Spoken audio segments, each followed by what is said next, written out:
کسی بھی تہذیب و ثقافت اور سماج کی خصوصیات جاننے کے لیے اس تہذیب یا سماج میں عورتوں کے مقام و مرتبہ کا مطالعہ ضروری ہوتا ہے۔ اگر سماج میں عورت کو اپنا مقام اور اپنا تحفظ حاصل ہے تو وہ سماج، وہ معاشرہ، وہ سوسائٹی ترقی کی راہ پر ہے، وہ کلچر ترقی کی راہ پر ہے۔ اور جس سماج میں عورت کو اپنا مقام اور تحفظ حاصل نہیں ہے اور عورت کو تحقیر اور تذلیل اور مذمت کا سامنا کرنا پڑتا ہو، قاتل کی چھری اور شیر کے منہ سے زیادہ زخم پہنچانے والی تصور کیا جاتا ہو، اور جس تہذیب و ثقافت میں عورت کی کردار کشی کو الہامی حکم اور اپنا فرض منصبی سمجھا جاتا ہو، تو اس تہذیب کی جڑیں کھوکھلی ہیں اور اس معاشرے کی، اس کلچر کی، اس سوسائٹی کی بنیادیں کمزور ہوتی ہیں،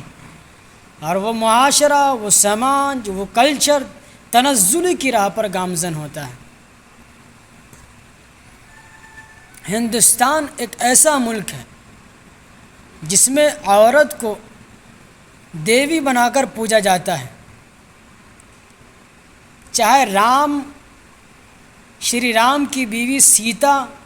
یا شری کرشن کی محبوبہ رادھا ہو،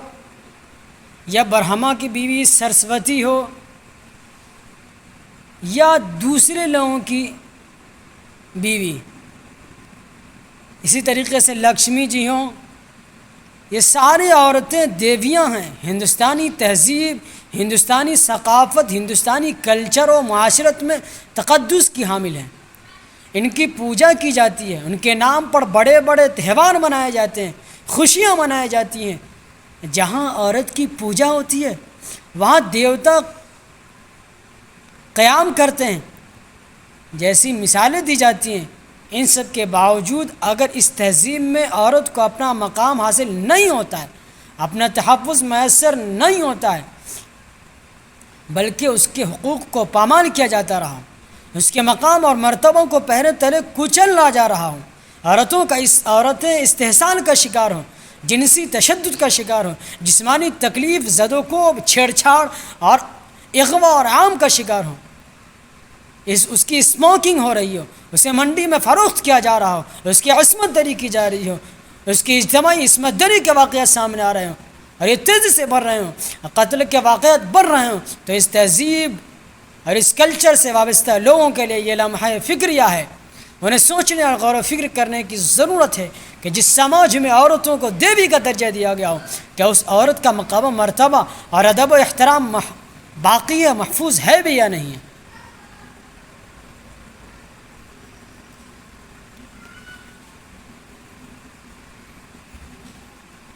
اور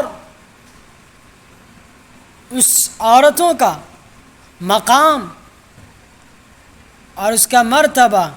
یہ محفوظ ہے یا نہیں، یہ سمجھنے کی ضرورت ہے، ہمیں اس بات کو غور کرنے کی ضرورت ہے۔ ہم تو آج کل ادھر ادھر کی باتوں میں غور زیادہ کرتے ہیں، لیکن ان سب باتوں پر غور کرنے کی زیادہ ضرورت ہے۔ یہ بڑی حیرت کی بات ہے کہ جس ملک میں عورتوں کے تحفظات کو لے کر 15 سے زیادہ قوانین موجود ہوں، عورتوں کے حقوق کے لیے تنظیمیں ہوں، NGOs ہوں، لیکن پھر بھی ریپ، قتل اور جنسی تشدد کے واقعات روز افزوں بڑھ رہے ہیں۔ یہ کسی بھی سماج سے تعلق رکھنے والے کے لیے پریشانی کا باعث ہے۔ انڈین ڈیٹا کرائم کے مطابق ہمارے ملک میں ہر 16 منٹ پر ایک ریپ ہوتا ہے، اور روزانہ کی بنیاد پر 77 سے 88 ریپ کے واقعات رونما ہوتے ہیں۔ اور public health foundation of India کی رپورٹ کے مطابق تو اس سے بھی زیادہ تشویشناک ہے۔ ایک رپورٹ میں یہ کہا گیا کہ بھارت میں عصمت دری سے متعلق واقعات میں گزشتہ 2 دہائیوں کے اندر 70.7% کا اضافہ ہوا ہے۔ پھر ان مقدمات میں صرف 10% نے ٹرائل مکمل کیا ہے، اور باقی مقدمات یا تو شواہد کی کمی کی بنا پر یا ڈر خوف کی بنا پر بند کروا دیا گیا ہے۔ دوستو، یہ ایک تلخ حقیقت ہے کہ کہ ملک ہندوستان جنسی تشدد کی طرف بڑی تیزی سے چل رہا ہے۔ جنسی تشدد کی دوڑ میں دنیا کے ان ملکوں کی فہرست میں شامل ہو چکا ہے جہاں جنسی تشدد سب سے زیادہ ہے۔ اب ریپ کلچر کو فروغ دیا جا رہا ہے،